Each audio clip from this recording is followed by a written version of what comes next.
अस्सलाम वालेकुम students.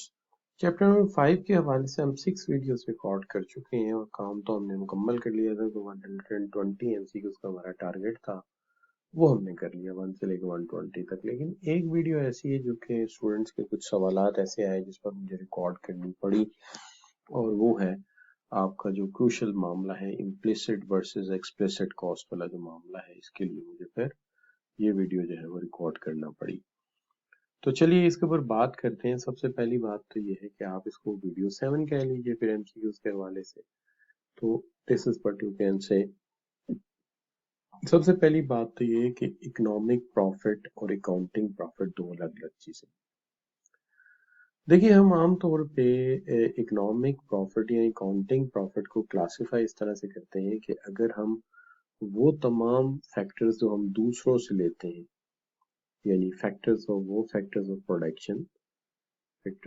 Production जो कि हम आउटसाइडर से लेते हैं, यानी बाहर के लोगों से लेते हैं, उसकी कॉस्ट हमें उन्हें अदा करनी पड़ती है, रिटर्न अदा करना पड़ता है। और वो रिटर्न लाजमन देना होता है चूंकि ये रिटर्न आउट ऑफ पॉकेट जा रहा है, यानी आपकी पॉकेट से बाहर जा रहा है, तो लाजमी निकाला जाएगा, उन्हें अदा भी किया जाएगा, वरना वो आइंदा सप्लाई नहीं देंगे।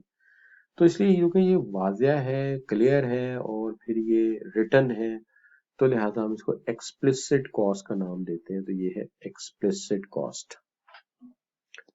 लेकिन कुछ ऐसे फैक्टर्स होते हैं जो कि हम अपने ही बिजनेस में इन्वॉल्व कर लेते हैं। मिसाल के तौर पे फर्ज कर लीजिए कुछ ऐसी सूरत हाल बनती है कि आप अपने घर में 1 या 2 रूम्स को एज एन ऑफिस यूज करते हैं, ठीक है। आप खुद एज अ मैनेजर काम करना शुरू कर देते हैं अपनी ही एंटरप्रेन्योर में या अपनी ही फर्म में, ठीक है जी। और इसके अलावा आप अपनी ही कार को ऑफिस व्हीकल के तौर पे इस्तेमाल करते हैं। अब ये वो चीजें जो आपकी अपनी है, यानी ये सेल्फ ओन्ड है और ये सेल्फ एम्प्लॉयड रिसोर्सेज है। होता ये है कि आम तौर पे हम इनकी कॉस्ट को शामिल या प्रोमिनेंट नहीं करते क्योंकि ये इन द पॉकेट रहती है। लेकिन इकोनॉमिस्ट कहते हैं कि इन द पॉकेट रहने के बावजूद भी ये कॉस्ट तो है।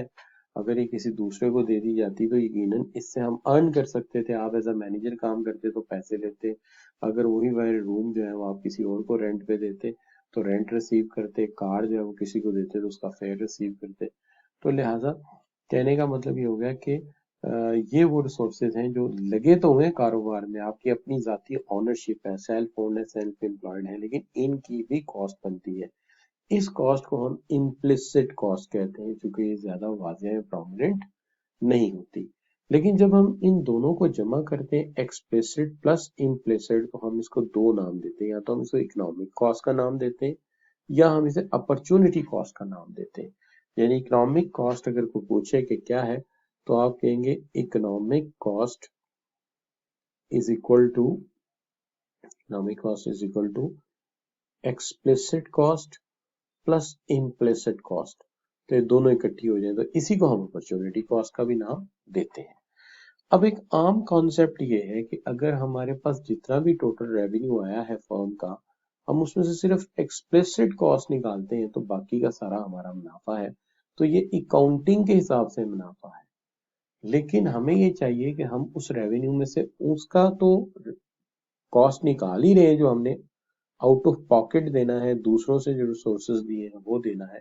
लेकिन हमें ये चाहिए कि हम इसके साथ साथ उन रिसोर्सेज का भी इसमें से रिटर्न निकालें जो कि हमने अपने ही जाती लगाए हुए हैं और हमें किसी दूसरे को उसकी अदायगी नहीं करनी। फिर उसको निकालने के बाद हम देखें कि हमें कुछ पैसे बचे हैं कि नहीं। तो अगर वो निकालने के बाद भी पैसे बचे तो हम उसे इकोनॉमिक प्रॉफिट का नाम देंगे। ठीक होगी बात।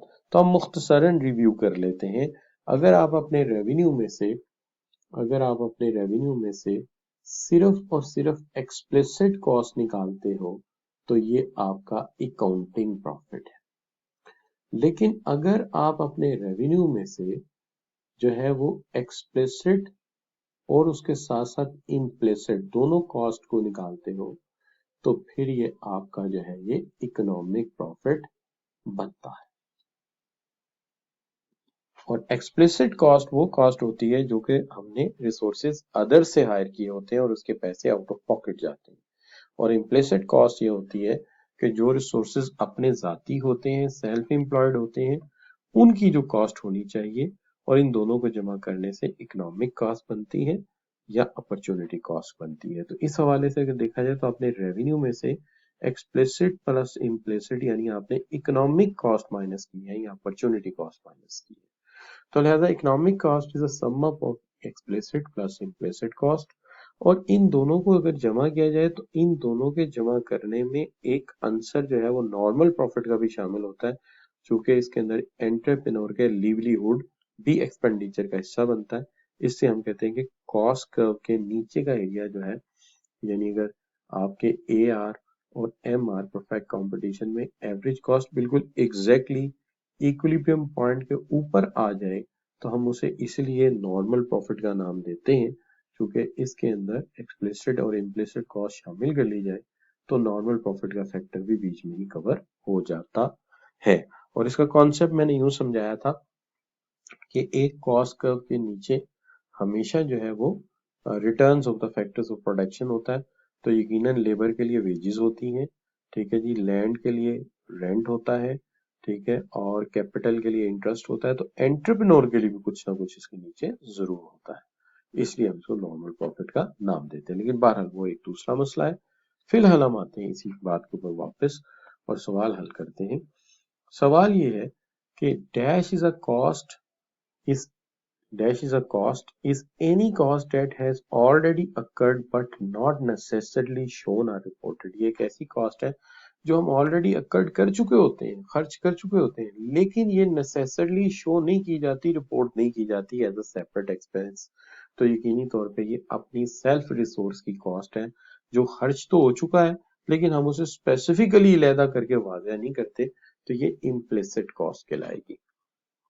सेल्फ ओन्ड से अपने घर को एज ऑफिस या यूज कर रहे हैं, अपनी कार को एज ऑफिस व्हीकल यूज कर रहे हैं। It represents dash that arises when company uses internal resources toward project without any clear compensation for utilization। तो जब कंपनी जो है वो इंटरनल रिसोर्सेज यूज करती है और उसकी क्लियर कंपनसेशन वाज़ह नहीं होती, तो इसको हम इम्प्लिसिट कॉस्ट का ही नाम देंगे। ठीक होगी बात। If the classification of cost broken into two part, implicit cost and explicit cost, it is known as, तो इसको हम क्या कहेंगे, ये इकोनॉमिक कॉस्ट है और इसी को हम कहेंगे ये अपॉर्चुनिटी कॉस्ट भी है। तो लिहाजा इकोनॉमिक कॉस्ट को अपॉर्चुनिटी कॉस्ट भी कहा जाता है, लिहाजा A और C दोनों करेक्ट होंगे। होप आपको ये बात समझ आई होगी। Thank you very very much for your joining.